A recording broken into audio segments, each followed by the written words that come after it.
नमस्कार मित्रमैत्रिणींनो. जिथे संघर्ष नाही तिथे विकास नाही या शुभ विचाराने आपण आपल्या व्हिडिओची सुरुवात करणार आहोत. गेले 2 महिने स्टार प्लसवर अमूल मास्टर शेफ हा सर्वस्वी वेगळा रियालिटी शो प्रेक्षकांच्या गळ्यातील ताईत बनलाय. संजीव कपूर, विकास खन्ना आणि रणवीर बार हे तिघेही खानसामे. आजच्या भाषेत सांगायचे झाल्यास ही शेफ मंडळी भलतीच फॉर्मात आहेत. या शोमध्ये संपूर्ण देशाच्या विभिन्न भागातून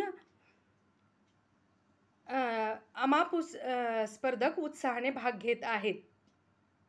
गंमत म्हणजेच या सगळ्या सर्वसामान्य स्पर्धकांनी केलेल्या पाककृती आहेत, पण त्यातील कौशल्य हे भल्याभल्या नामवंत शेफना देखील चक्रावून टाकणारे ठरले.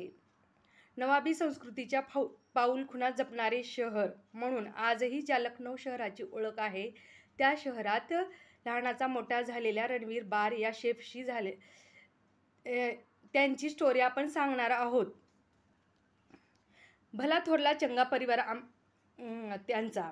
नांत गोकुळच म्हणा ना. काका काकू, आजी आजोबा, चुलत भावंड, सख्खी भावंड, धमाल होती. घरात लखनवी जेवणाबरोबरच पंजाबी जेवण अधिक बनत असे. आम्ही ते बार मंडळी म्हणजेच लखनौचे जमीनदार. पारंपरिक पद्धतीने शेतीवाडी करणे नाहीतर उच्च शिक्षण घेणे असे ढोबळपणाने वर्गीकरण होते.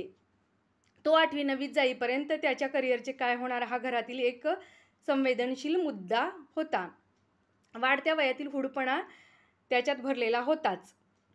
अमूल मास्टर शेफ कार्यक्रमाच्या त्रिमूर्ती शेफमधील तिसरा शेफ रणवीर बार, त्याची आपण स्टोरी पाहणार आहोत.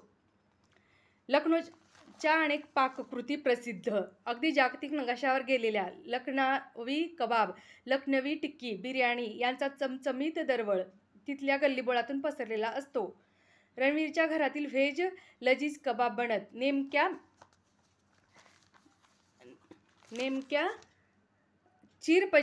परिचित खाण्याच्या पदार्थांनी रणवीरला चक्क वेडपिसं केलं. वास्तविक त्याच्या ह्या खाण्याच्या आवडीमुळे तो पदार्थ कसे करतात तो बघत असतो.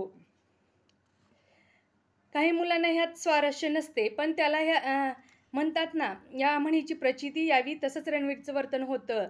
मुलाचे पाय पाळण्यात दिसतात या म्हणीची प्रचिती यावी असंच रणवीरचं वर्तन होतं. कारण लखनौत चविष्ट कबाब टिक्की बनविणारा कोण असा शोध घेत असताना रणवीरने मुनीर उस्ताद अहमद या अवलियाची भेट घेतली.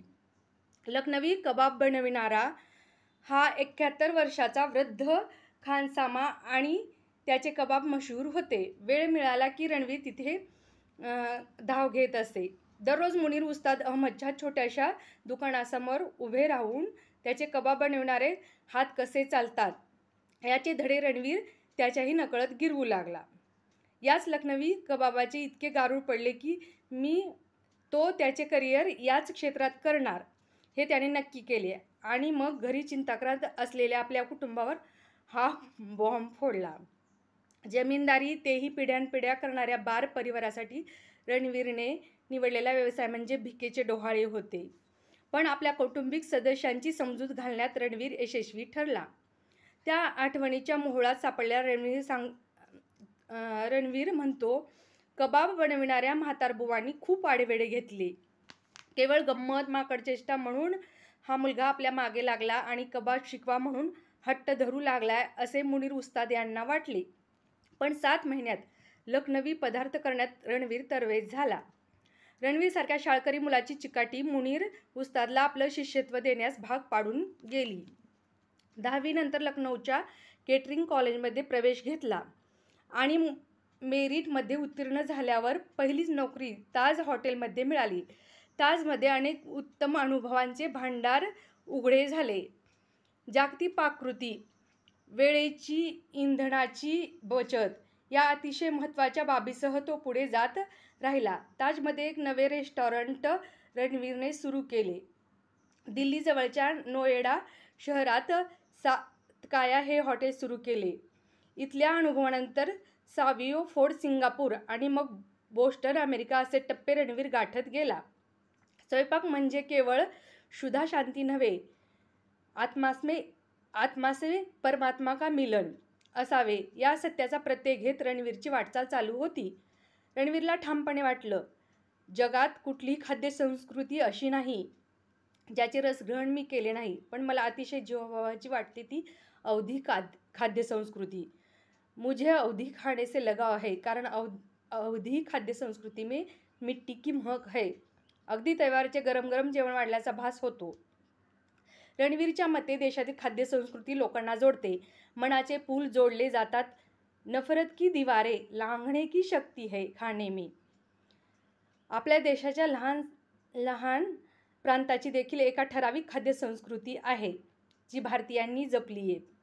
राजस्थानी खाद्यसंस्कृती देखील वैशिष्ट्यपूर्ण आहे.